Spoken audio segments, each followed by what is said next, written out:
Ici, j'écris des prières sur les bouts de papier.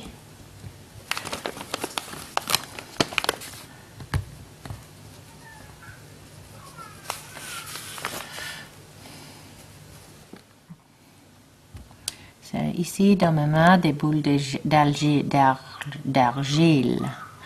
Ici, j'ai mis dans... Maintenant, j'ai mis les boules, l'un un par un. En chaque fois, je mets une prière le papier avec les prières dessus. Alors, à chaque page, je mets une autre prière, une autre boule. Une boule, prière, boule.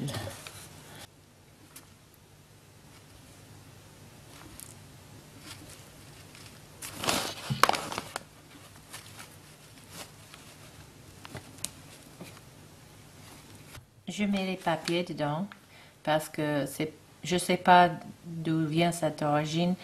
C'est une idée à moi et une façon de prier pendant que je travaille avec l'argile.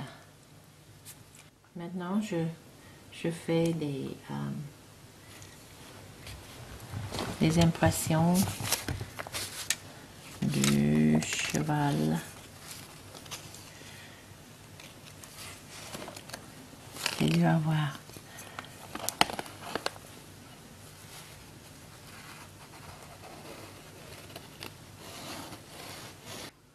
J'étais née en 1940 à New York. Et alors, après, on a bougé beaucoup parce que c'était l'époque de la guerre mondiale. Oh, et pendant 10 ans, 15 ans, jusqu'à j'avais 10 ans, on avait bougé presque chaque an. On a vécu avec ma grand-mère, mon grand-père qui était musicien, vieux classique. Et j'ai eu des leçons de musique de ma grand-mère pendant 7 ans de ma vie, jusqu'à j'avais 14 ans. Et mon grand-père, il est très fameux, très connu à Kentucky, à l'État de Kentucky. Et quand j'avais 10 ans, on était à New Jersey. Et on a vécu sur une ferme. J'ai appris à monter les chevaux, un peu de jardinage, conduire les voitures de ferme. On avait un grand grange. C'était vraiment amusant pour l'enfant de jouer dans le foin. À 15 ans, j'ai parti de la ferme pour étudier au nord, à New England, s'appelle Vermont, dans l'état de Vermont, qui est une école où on peut étudier la danse, la musique classique, et qui s'appelle Putney School. C'est au sud de l'état de Vermont. Mon père était ingénieur. Ma mère jouait le violoncelle dans les symphonies locales. Et elle aimait bien aller en France pour voir Pablo Casals. Et elle aimait beaucoup de parler français. Pour ça, j'étais motivée d'apprendre le français. Quand j'étais jeune, mes parents en parlaient pour pas que les enfants sachent qu'est-ce qu'ils disaient en français. Alors, c'était une langue qui m'intéressait beaucoup à apprendre.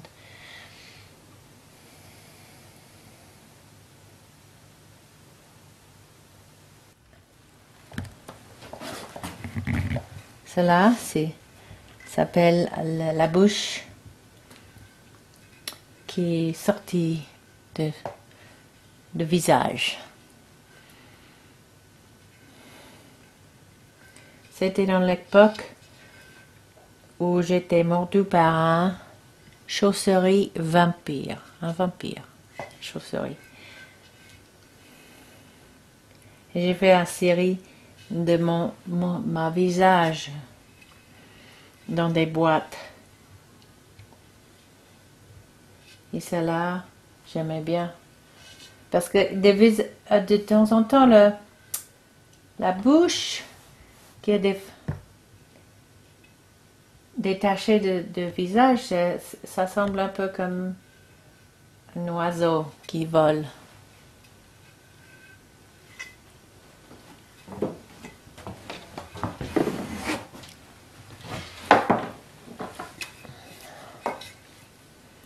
I have to go around.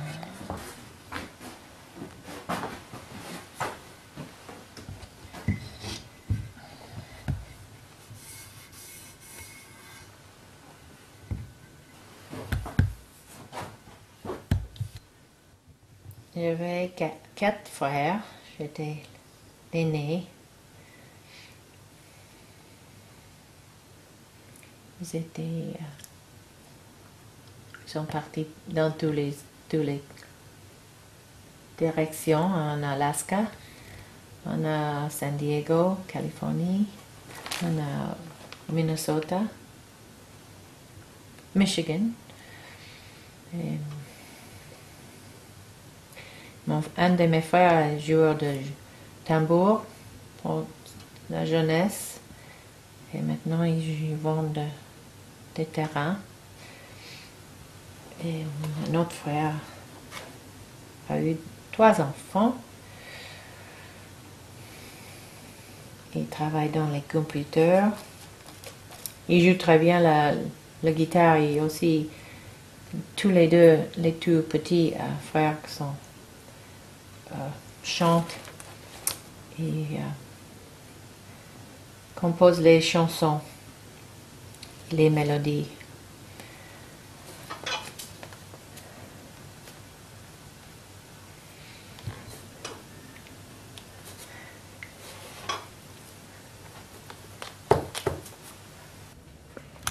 Ici un bronze fait d'une petite sculpture en porcelaine que j'ai eu fait faire à la fonderie.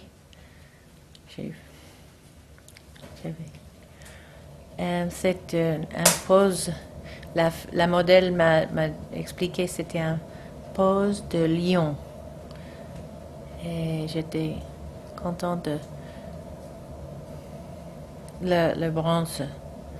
Beaucoup mieux que l'argile. Alors parfois je prends les petites formes, les figures que je fais et je fais couler en bronze. Ma deuxième année à l'université, j'ai parti à Paris pour étudier les sculptures. J'ai connu un homme, une amie qui s'appelle Barry. Barry restait, mais après il m'a suivi à Paris.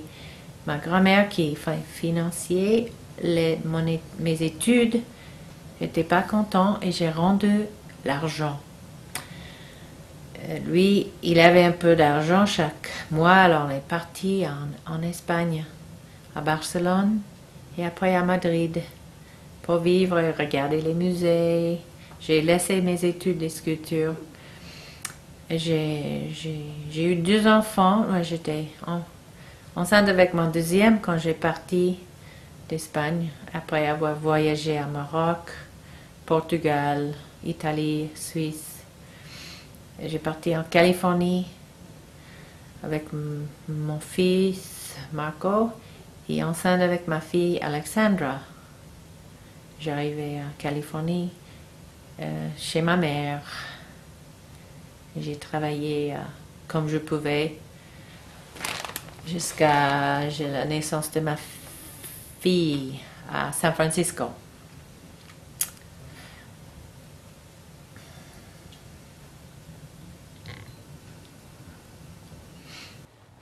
Enfin, Barry et moi, on se séparait. Il est parti à Paris pour refaire sa vie.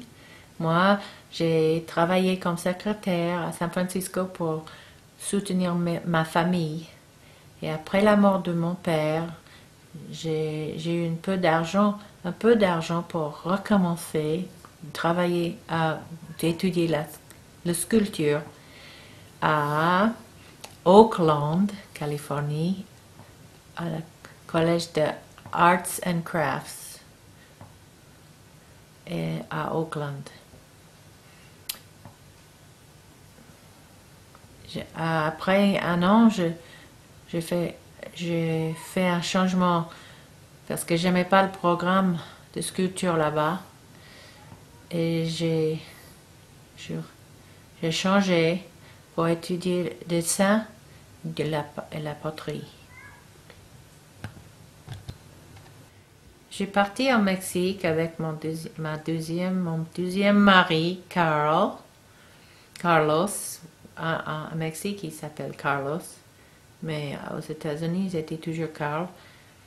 Et après, on a reparti après un an, revenu dans les environs de San Francisco, à Berkeley. Et j'ai repris mes études de sculpture.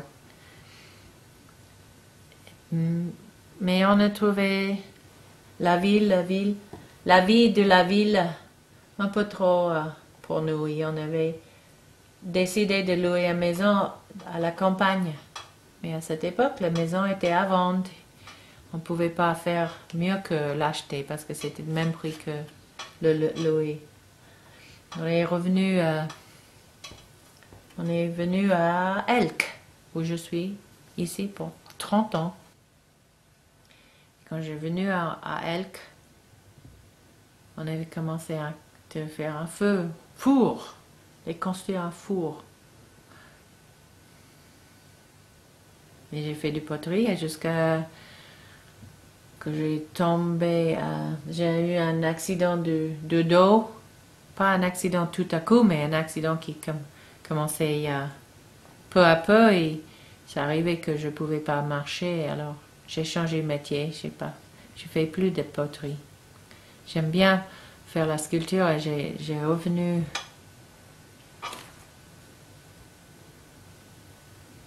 retourné à mes études de sculpture et de faire la sculpture. Le premier moment que j'ai fait une expo, c'était 1977. J'ai eu mon premier expo.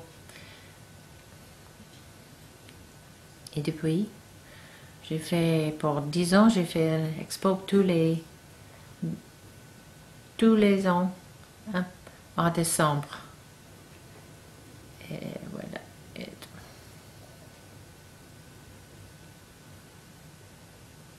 Maintenant, je suis membre d'une galerie à Fort Bragg. Je fais des expos tout. J'ai un coin où je monte mes sculptures toute l'année.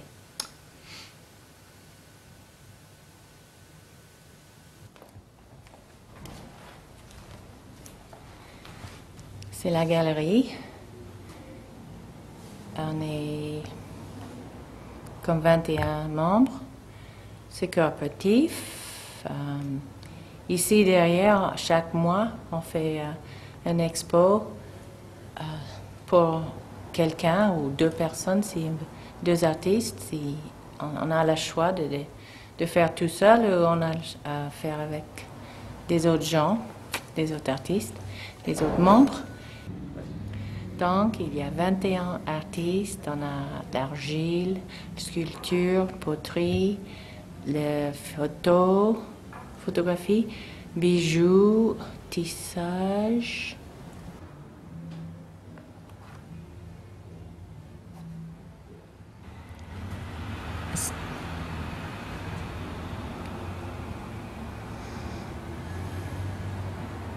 This explains... Ah, en français. Ça s'explique tout seul. J'ai pas beaucoup de mots pour ça. Mais voilà.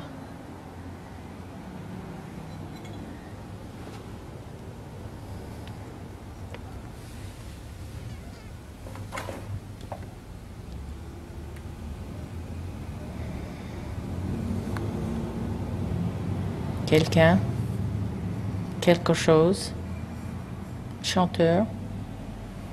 Mais je sais pas en français comment ça s'appelle. Les gens qui travaillent, qui voyagent en chantant.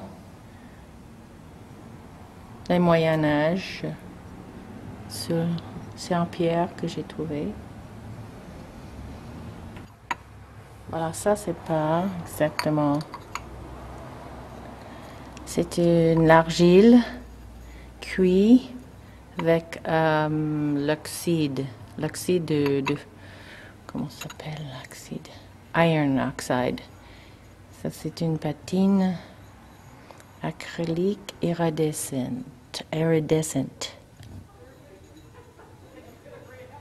qui fait briller avec les couleurs.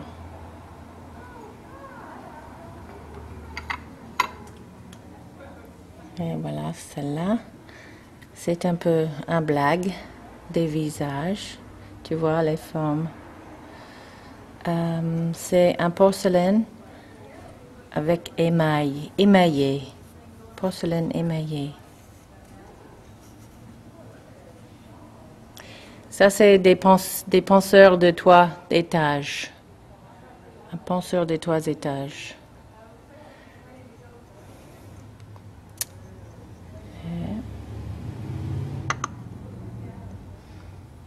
C'est là.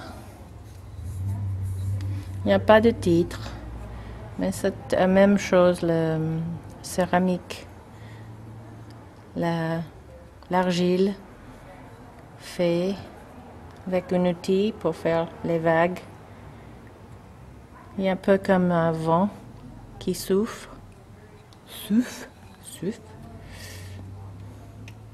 sur la forme humaine. Ça c'est une image que j'ai trouvée par accident, qui les formes. Ça c'est sur la mer, et la mer c'est très grand, c'est un mer grand. Elle a une petite forme un peu perdue.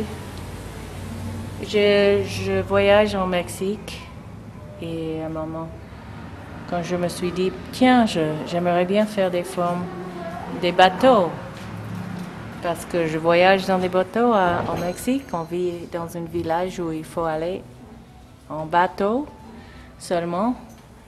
Et voilà, j'ai fait plusieurs bateaux. Mon mari m'avait amené de l'argile quand j'étais là-bas. Et j'ai commencé à faire des bateaux. C'est dommage, j'ai pas le bateau que j'avais fait là-bas.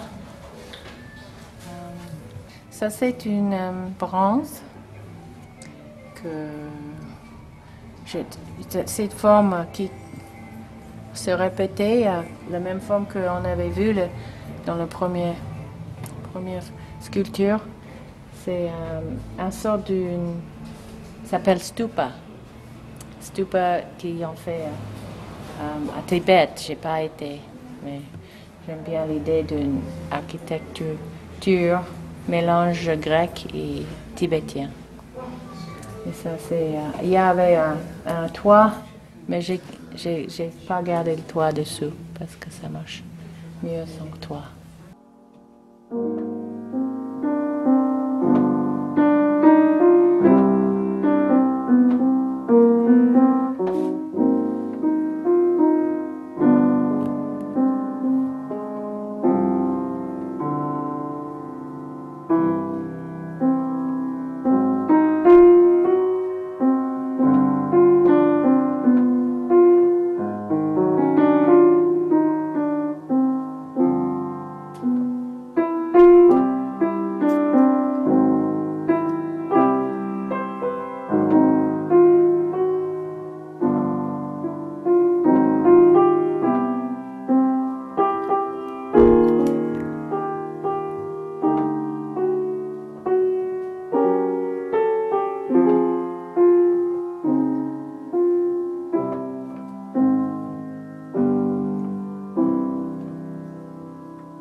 plusieurs choses, beaucoup de choses qui peuvent compliquer, mais pas...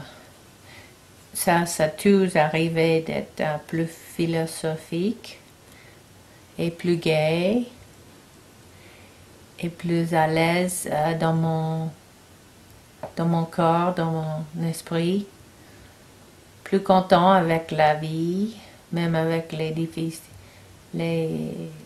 événements difficiles. J'ai beaucoup de je trouve que je suis soutenue par la famille, le terrain où je suis, la nature.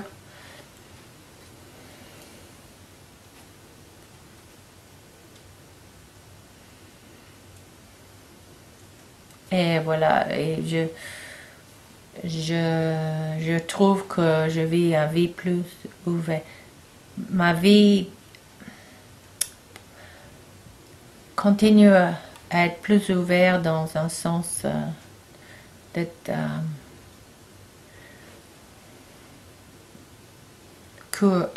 le cœur plus ouvert.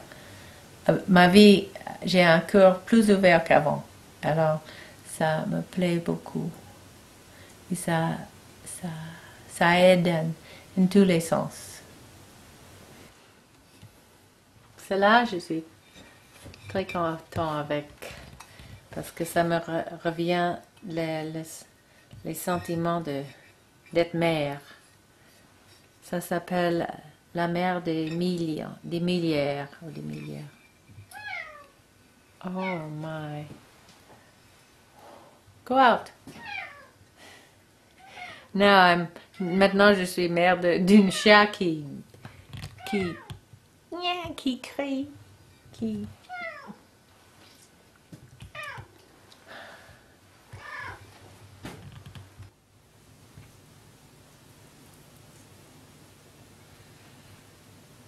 Maintenant, je le laisse sécher et quand c'est presque sec,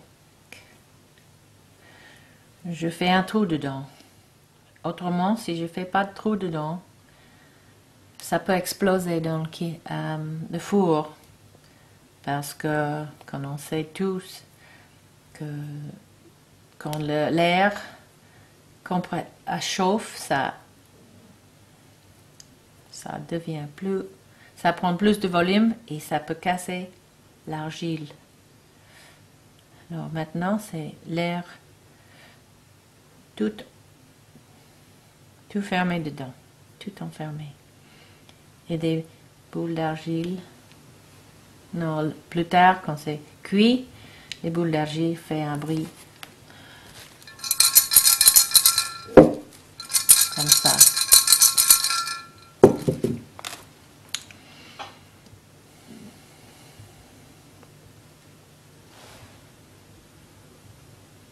Parce qu'il faut être pour être de bonne humeur, il faut avoir le corps qui s'use pas trop.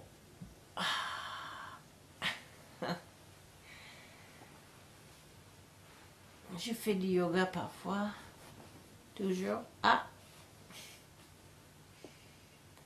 tu craques les os.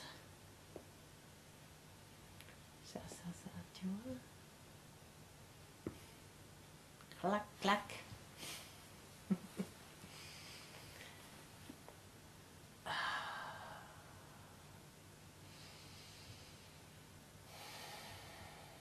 Quand je pense de la bonne chance que j'ai eue, je pense de mon mari, Pierre, qui m'a soutenu et continue à me soutenir dans tous les sens, dans tous les niveaux. Il a construit mon atelier, il fait 3 ans je crois, oui. Et c'est quelque chose comme un paradis ou un ciel sur terre. Je trouve c'est un endroit comme une sculpture où je peux faire des sculptures dedans. C'est très beau. Peut-être on va prendre une photo dedans pour montrer quelle gentillesse Et voilà, il est très créatif lui-même. Et ma mère et Pierrot et ma fille a toujours fait le plus qu'ils peuvent pour m'aider. Et à chaque fois que je suis désolée ou désespérée, il me soutient plus et plus. Léger, très léger, d'être léger et rire. Et le plus qu'on rit, le plus qu'on est sain. Pas contre les gens qui en rient. On rit juste pour le plaisir de rire. Comme les enfants. 400 fois par jour, les enfants rient. Et les adultes, 8 fois par jour. Alors, c'est pour moi de faire rire cette année. Alors je ris le plus possible.